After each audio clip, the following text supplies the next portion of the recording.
le E de énergie, emotion. Motion en anglais, le mouvement, énergie.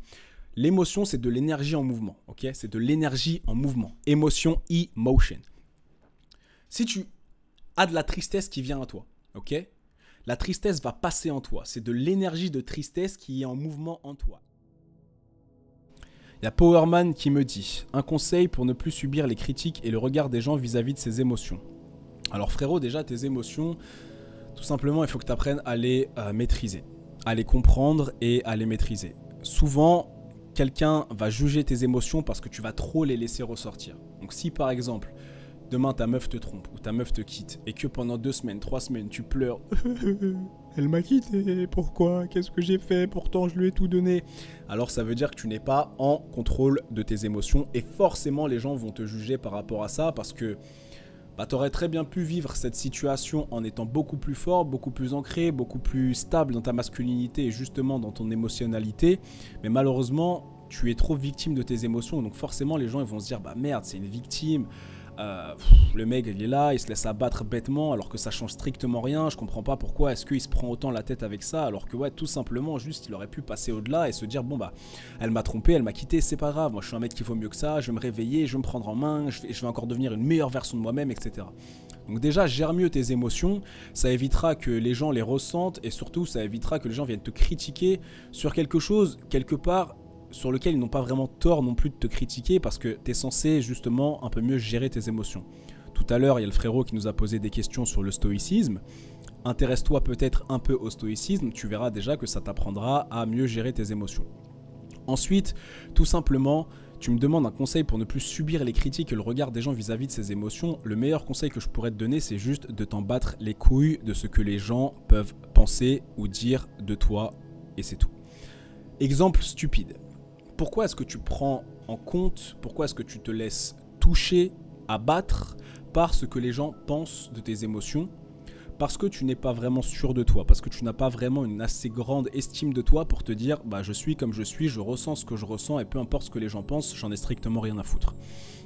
Si demain tu étais en Espagne, ok, t'es triste, et il y a des gars qui passent dans la rue et qui se foutent de ta gueule, étant donné que tu comprends pas forcément l'espagnol, tu t'en fous. Ils vont être haha, maricon, maricon, haha, petit coño, comme ça, tu vois. Je sais pas de l'espagnol, mais tu vois ce que je veux dire. Tu vas pas comprendre, donc bon, bah, ça va pas forcément te toucher. Mais vu que les gens le font en français, ça te touche. Pourtant, l'attention est la même, du côté français, du côté espagnol, dans les deux cas, les gens se foutent de ta gueule. Mais vu que d'un côté, tu le comprends pas, bah tu t'en fous. Donc si en réalité, dans l'attention, quand quelqu'un se fout de ta gueule et que tu le comprends pas, ça te touche pas, alors quand quelqu'un se fout de ta gueule et que tu le comprends, gros, juste, voilà, remets les choses en perspective et dis-toi, qu'est-ce que j'en ai à foutre de la vie des autres? Si l'espagnol il se fout de ma gueule, je m'en fous, parce qu'en final je le comprends pas, je m'en bats les couilles. Donc pourquoi est-ce que j'en aurais quelque chose à foutre de ce que le français pense, tu vois? Que ce soit tes potes, tes parents, peu importe. En réalité, gros, tes émotions te sont personnelles, ok? Tes émotions, c'est toi. Les émotions sont vitales, c'est ce qui fait de nous des humains. Une machine n'a pas d'émotions, ok? Un être vivant plutôt. Un être vivant spirituel divin, parce que les animaux également ont des émotions, mais les machines, un grille-pain, un four, une machine à laver, une voiture, tout ça, ça n'a pas d'émotion.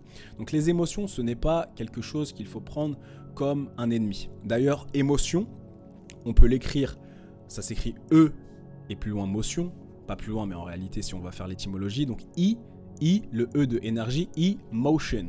Motion en anglais, le mouvement, énergie. L'émotion, c'est de l'énergie en mouvement, ok? C'est de l'énergie en mouvement. Émotion, emotion. Si tu as de la tristesse qui vient à toi, ok? La tristesse va passer en toi. C'est de l'énergie de tristesse qui est en mouvement en toi. Emotion, ok? La tristesse passe en toi. Tu vas ressentir la tristesse. Tu vas accueillir la tristesse. Tu vas comprendre la tristesse. Tu vas te demander pourquoi est-ce que tu es triste. Mais tu ne vas pas dire « je suis triste ». Tu ne dis pas « je suis triste ». Tu dis « en ce moment, je ressens de la tristesse ». Et c'est différent. « Je suis », tu t'identifies à ton émotion. « Je suis triste »,« je suis en colère ». Tout ce qui vient après « je suis », tu t'identifies à ça. « Je suis blanc »,« je suis français »,« je suis grand »,« je suis petit », tu t'identifies à ça. « Je suis triste », tu t'identifies à ton émotion. Donc si tu dis « je suis triste », forcément tu vas baigner dans ton émotion. Maintenant, si tu dis « je ressens de la tristesse », c'est différent. Pourquoi est-ce que je ressens de la tristesse? Je ne suis pas la tristesse, mais je ressens cette tristesse. Comment est-ce que je gère cette tristesse? Est-ce que le fait d'être triste, ça fait que j'ai le droit de pleurer, de me laisser abattre, de rester dans mon lit, de fermer les volets, de ne parler à personne, de couper mon téléphone, de regarder Netflix toute la journée, de manger comme un gros lard? Absolument pas.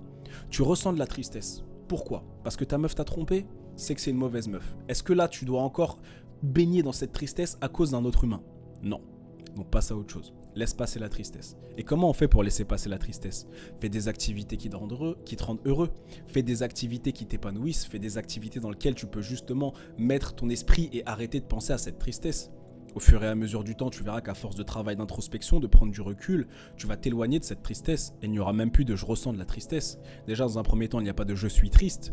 C'est je ressens de la tristesse, mais au fur et à mesure, je comprends pourquoi je suis triste et donc cette tristesse peut maintenant s'en aller. Rappelle-toi ce que je te disais, émotion, emotion. Énergie, motion en mouvement. L'émotion. Emotion, énergie en mouvement. Quand tu es en colère, tu le ressens dans ton ventre, tu as envie de péter un câble. Mais tu n'es pas forcément obligé de péter un câble. C'est ce qu'il faut que tu comprennes. Donc tes émotions, déjà, il faut que tu les contrôles. Et l'avis des gens sur tes émotions, frérot, les gens sont les gens. Est-ce que tu vas vraiment juger, toi, les gens sur leurs émotions? Non, parce qu'ils réagissent comme ils réagissent à leurs émotions. Donc en réalité, même si quelqu'un te juge par rapport à tes émotions, est-ce que tu vas vraiment laisser le jugement de quelqu'un qui te juge sur tes émotions, donc quelqu'un finalement de pas forcément intéressant, t'impacter? Pourquoi? C'est vraiment pas le truc le plus utile de l'univers, frérot. Donc tout simplement, apprends à t'en battre les couilles. Tu vas sur YouTube, tu tapes Kylian Sensei sans battre les couilles, tu regardes cette vidéo, tu la mets dans tes oreilles, tu l'écoutes, tu comprends et tu appliques et tu verras que tout ira mieux, frérot. Et n'hésite pas aussi à t'intéresser au stoïcisme qui dit tout simplement que s'inquiéter de choses que l'on ne peut pas contrôler, que l'on ne peut pas maîtriser, c'est complètement stupide.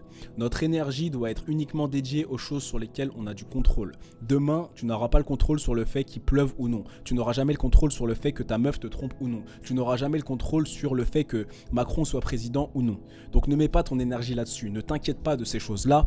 Inquiète-toi de ce que tu peux faire, les choses sur lesquelles tu peux agir. Ton état d'esprit, ta santé physique, ta santé mentale, ton corps, ton business, ton rapport avec les autres. Inquiète-toi de ces choses-là. Et ce que les autres pensent de toi, encore une fois, tu ne le contrôleras absolument pas. Tu peux être n'importe qui, tu peux être n'importe quoi. Les gens auront toujours une perception qui est différente de ce que tu es vraiment. Regarde ma vidéo sur le tu n'existes pas. Regarde cette vidéo, tu n'existes pas et tu comprendras encore plus ces concepts. Il est doué. Il est vraiment très doué, Kylian Sensei.